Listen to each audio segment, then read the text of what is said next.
After several different ideas, our group decided to conduct a social experiment to measure the reactions of strangers to an awkward situation, namely, the relationship between how close we sat next to someone on a bench or table and the influence that proximity had on whether or not they left.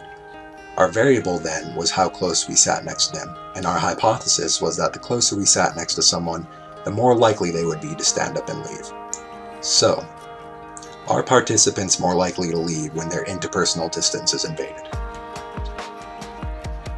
A similar study was conducted by Jeffrey Fisher and Don Byrne of Purdue University in 1975. In their study, Confederates invaded the personal space of 125 individuals, 62 male, 63 female, that were sitting alone using one of three different spatial positions. A rectangular table with 3 seats on each of the longer sides was used as the test location, and the 3 spatial positions used were the seat adjacent to the subject, 2 seats away from the subject, and directly across from the subject. Other factors measured included attraction, environmental perceptions, and attributions of intent. The invaders would sit in the assigned position and act as neutral as possible for 5 minutes, while a nearby experimenter the subject was unaware of judged whether the subject acted positively or negatively, with a positive interaction meaning the subject reacted adversely to the invasion, e.g. leaving the table, and a negative interaction meaning the subject reacted favorably to the invasion, e.g. making friendly conversation. Regardless of the invader's sex, a pattern was found in that males had more positive reactions when the invader sat directly across from them, and females had more positive reactions when the invader sat adjacent to them. For our experiment, closeness was defined using Edward T. Hall's chart of proxemics, which divides interpersonal distances into 4 distinct spaces: intimate, personal, social, and public. We chose to use personal space, which has a range of 1.5 feet from the subject to up to 4.0 feet away. It was reasoned that using the intimate space of anything less than 1.5 feet would be too up close and personal, while anything past 4 feet in the social space and beyond into public space might not even get us noticed. The location used for experimentation was outside of Hardman Jacobs Lecture Hall, which has both benches and tables. Randomization was obtained by using every subject that sat alone at a bench or a table without exception. One important thing to note is that in Fisher and Byrne's experiment, the seating used was fixed with only 3 possible choices. In our experiment, table seating is similar in that the invader can sit adjacent, 2 seats away, or 3 seats away, which ends up being directly across from the subject, which is the exact same setup as the Fisher and Byrne experiment, albeit at a round table. However, our group also had the added medium of benches, where the invader had the choice of choosing to sit anywhere inside the 1.5 to 4 foot personal space zone.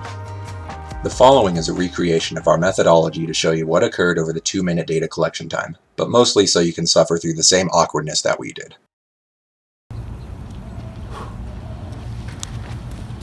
That's good for that.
This is actually the most awkward thing I've ever done.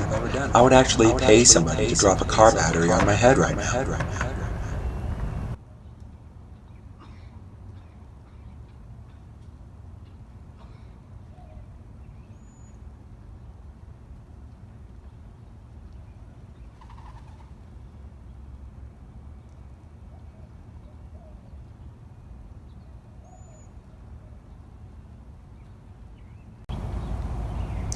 There's like a million different benches and tables here. Why is this creep sitting next to me?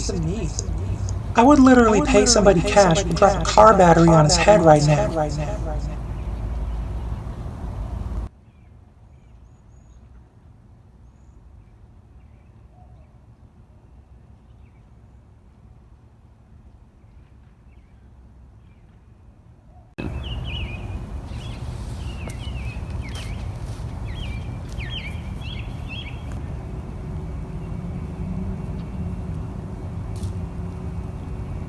Wait, no, I'm not a creep.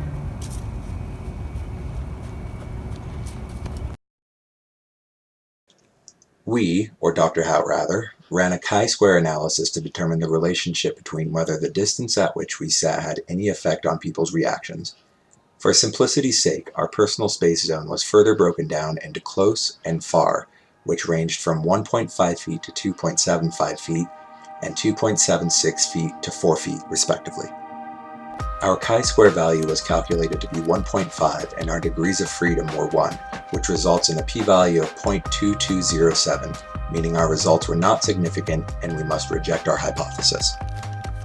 Additionally, it was actually found that subjects were more likely to have a positive interaction when the invader was further away than when they were closer.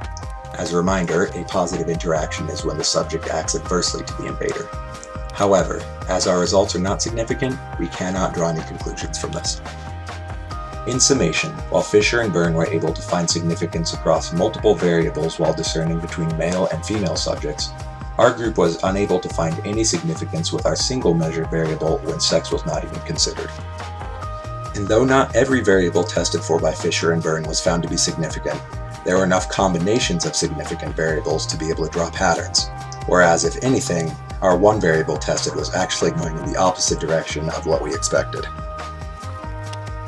By far our biggest limitation was the number of samples we took, especially for a chi-square analysis where the general number of recommended samples is 50 and we had 12. Time of day may have also contributed, as our data collection took place during class time when not many students are sitting on benches. Collecting from multiple areas would have possibly aroused less suspicion if people were catching on to us, as there weren't many to begin with and some people were looking around.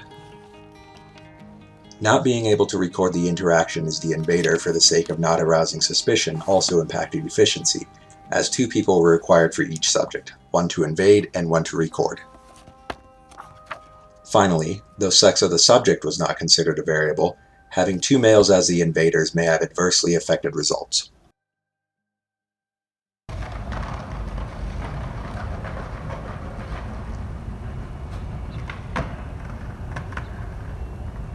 Alright, that's good.